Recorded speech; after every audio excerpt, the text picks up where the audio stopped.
నాయకులు జనంలోకి రావడం కొత్త కాదు, పర్యటనలు చేయడం కూడా రాజకీయాల్లో సాధారణమే. ప్రైవేట్ ఫంక్షన్లకి అటెండ్ కావడం కూడా అంతే కామన్ కదా.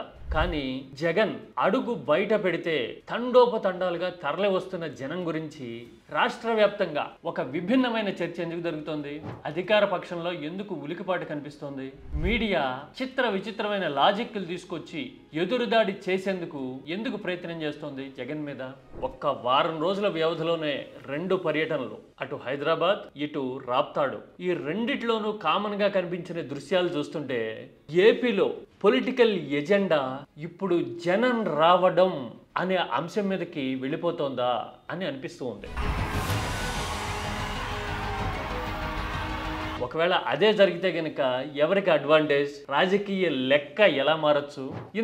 ఇంతకు ముందు పర్యటనలకి రాప్తాడులో అంతమంది జనం కనిపించడానికి, రాష్ట్రమంతా కళ్ళప్పగించి చూడడానికి వ్యత్యాసం ఏముంది?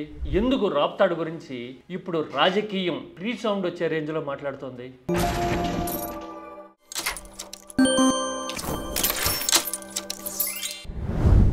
జగన్ ఎక్కడ అడుగు పెట్టినా, ఏ ప్రాంతంలో పర్యటిస్తున్నా, అది వ్యక్తిగతమైనా లేదంటే గనక రాజకీయ పరామర్శకైనా, అది కాదంటే జనానికి అండగా నిలిచేందుకు, రైతులకి భరోసా కల్పించేందుకు రంగంలోకి దిగినా కూడా ప్రతిసారి కనిపించే దృశ్యం జనం జనం జనం.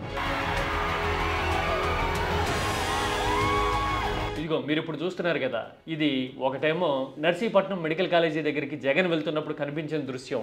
ఇదిగో ఇది రెండోది హైదరాబాద్ లో రీసెంట్ గా చూసిన సన్నివేశం. మూడోది రాప్తాడు, అనంతపురం జిల్లా.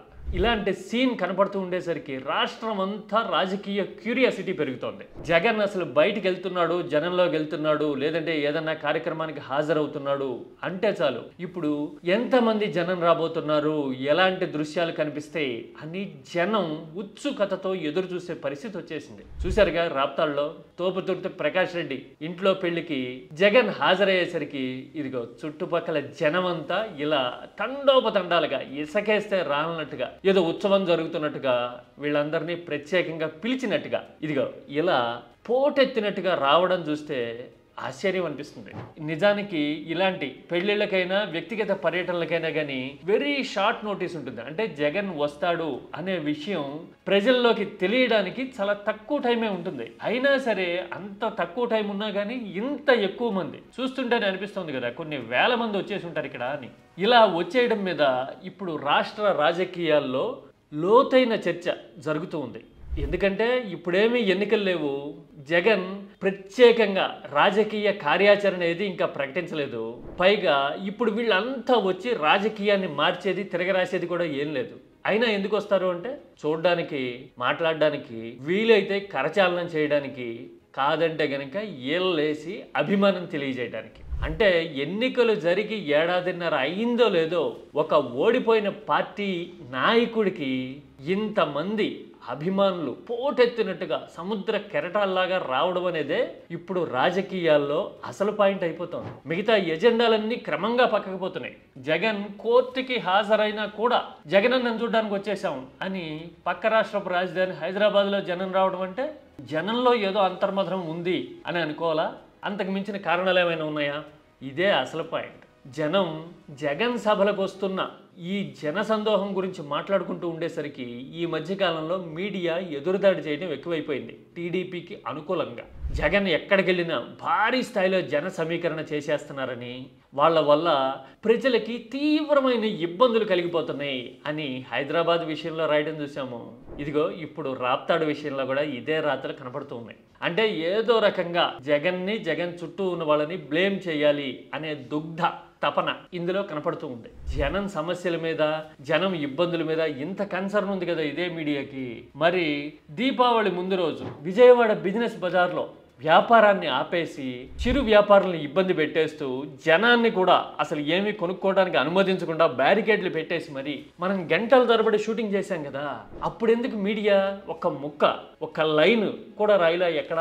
ఈ సలహా ఎవరిచ్చారో, ఈ జీఎస్టీ సంబరాలు ఏందో, వ్యాపారులకు ఇబ్బంది, జనమేమో కొనుక్కోవడానికి అవకాశం లేక నానా యాతన పడ్డారు, బిజినెస్ అవర్లో దెబ్బ కొట్టేశారు ఈ షూటింగ్ వల్ల అని అప్పుడు కూడా చెప్పుండొచ్చుగా. అప్పుడు అనుకుంటాం కదా జనం ఇబ్బందుల విషయంలో ఈ మీడియాకి నిజంగానే కన్సర్న్ ఉంది అని కదా. మరి అప్పుడేమో అసలు బ్రహ్మాండంగా ఉంది అని రాసేసి ఎప్పుడన్నా ఒక అరగంట పాటే, ఇదిగో మీరే చూస్తున్నారు చూడండి, ఇక్కడ అరగంటట వాళ్ళే చెప్పారు, ట్రాఫిక్ అంతరాయం కలిగితేనే నానా యాతన పడిపోతున్నారు జనం, అగ్గచాట్లు పడిపోతున్నారు అని రాయడం చూస్తే నిజంగా పాపం ఎంత కడుపు మండుతుందా, ఎన్ని ఈనోలు ఖర్చు అయిపోతున్నాయా అని అనిపిస్తూ ఉంటుంది ఇలాంటివి చూస్తే. మరి జనం ఇబ్బంది పడలేదంటే పడతారు నిజంగానే. అది ఏ పార్టీ నాయకుడు వచ్చినా జనం ఇబ్బంది పడతారు. ఎందుకంటే కొందరికైతే జనం రాకపోయినా కానీ సెక్యూరిటీ అరేంజ్మెంట్స్ ఉంటాయి కదా, కాన్వాయిస్ ఉంటాయి కదా, అధికారులు అధికారిక ఏర్పాట్లు చేస్తారు కదా అధికారంలో ఉన్న వాళ్ళకి. అలాంటి వాటి వల్ల కూడా డైవర్షన్స్ వల్ల కానీ ట్రాఫిక్ నిలిపివేయడం వల్ల కానీ ఇబ్బంది పడతారు. అదే జగన్ లాంటి వాళ్ళ విషయంలో అయితే జనం తండోపతండాలుగా తరలి రావడం వల్ల మొత్తం బ్లాకేజ్ వస్తుంది, దానివల్ల కూడా ఇబ్బంది పడతారు. ఇబ్బంది పడడం కరెక్టే, కానీ మీడియా ఇప్పుడేమో వక్ర దృష్టితో చూసి అప్పుడేమో బ్రహ్మాండం భజగోవిందం అని చిడతలు వాయించడం గురించే నేను చెప్తున్నది కదా. పైగా చంద్రబాబు కూడా ఈ మధ్యన ఎప్పుడైనా సరే జగన్ వరద బాధితులను పరామర్శించడానికి వెళ్ళినా, ప్రైవేట్ కాలేజీలకి వ్యతిరేకంగా పోరాటం చేయడానికి రంగంలోకి దిగినా, ఇంకా ఎప్పుడు జనంలోకి వచ్చినా కానీ చంద్రబాబు అసలు ఇష్యూ వదిలేసి ఈ జనం గురించే మాట్లాడుతున్నారు. ఈ మధ్యన అసలు అంతమందిని ఎందుకు మొబిలైజ్ చేశావు అని అడుగుతున్నారు ముఖ్యమంత్రి. ఎందుకు నువ్వు మొబిలైజ్ చేసావని అడుగుతాను 40,000 మంది. చూశారు కదా. అంటే చాలా వ్యూహాత్మకంగా జగన్ పోరాడుతున్న పాయింట్ని కానీ, జగన్ లేవనెత్తిన క్వశ్చన్స్ని కానీ అడ్రస్ చేయరు చంద్రబాబు. ఎదురుదాడి చేసేయడము, నువ్వేం చేసావు అప్పుడు అని డైవర్ట్ చేసేయడము, లేదంటే కనుక జనం వచ్చేస్తున్నారు మొబిలైజ్ చేసేస్తున్నావు నువ్వు అని ఆరోపించడానికి చంద్రబాబు ఈ మధ్యన ప్రాధాన్యం ఇవ్వడం చూస్తూ ఉంటే అసలు ఇప్పుడు రాజకీయం అంతా జగన్ సభలకి, జగన్ పర్యటనలకి ఇలా జనం రావడం అనే టాపిక్ మీదకి వెళ్ళిపోతుందా అని అనిపిస్తూ ఉంది. అంతే కదా. అంతా కలిపి ఏడాదిన్నర అయింది, ఇంకొక 3.5 సంవత్సరాలు ఉంది వచ్చే ఎన్నికలకి. ఈలోగా చాలా రాజకీయం జరగాల్సి ఉంది, చాలా మలుపులు మనం చూడబోతున్నాం. పైగా పాదయాత్ర లాంటివి జగన్ ఇప్పటికే అనౌన్స్ చేస్తున్నారు కదా. మరి ఆ సమయానికి జనాన్ని కంటైన్ చేసేందుకు కొత్త మార్గాలు ఏమైనా మీడియా అన్వేషించి అధికార పార్టీకి సలహాలు ఇస్తుందా, లేదంటే అధికార పార్టీనే మేధోమథనం చేసేసి ఏదో రకంగా జగన్ పర్యటనలకి జనం రాకుండా కొత్త రాజకీయ స్పీడ్ బ్రేకర్లు ఏమైనా సిద్ధం చేయగలుగుతుందా అనేది we have to wait and watch. ఎందుకంటే ఇప్పుడు మీడియా వర్రీ అంతా జగన్ సభల్లో జనం కనిపించడమే. చర్చలు కూడా దాని మీద పెడుతూ ఉన్నారు కదా. కొన్ని చోట్ల ఏమో పాపం జగన్ సభలకి జనం రావట్లేదని చెప్పడానికి ట్రై చేస్తారు, ఇంకొన్ని చోట్ల ఎస్టాబ్లిష్ అయిపోయింది ఇక మనం ఆపలేము అనుకున్నప్పుడేమో జగన్ వచ్చాడని జనం రావడం వల్ల సాధారణ ప్రజలు ఇబ్బంది పడిపోతున్నారు అని ఏదో రకంగా నెగిటివ్ అయితే చేసేయాలి. Ultimate goal is to create some negative impact around Jagan అనేది కదా. మరి అలా నెగిటివ్ ఇంపాక్ట్ క్రియేట్ చేస్తున్నా కానీ ఏమాత్రం ప్రభావం లేకపోయేసరికి మరి అధికార పార్టీ ఇప్పుడు ఇక ముందు ఏం చేయబోతోంది?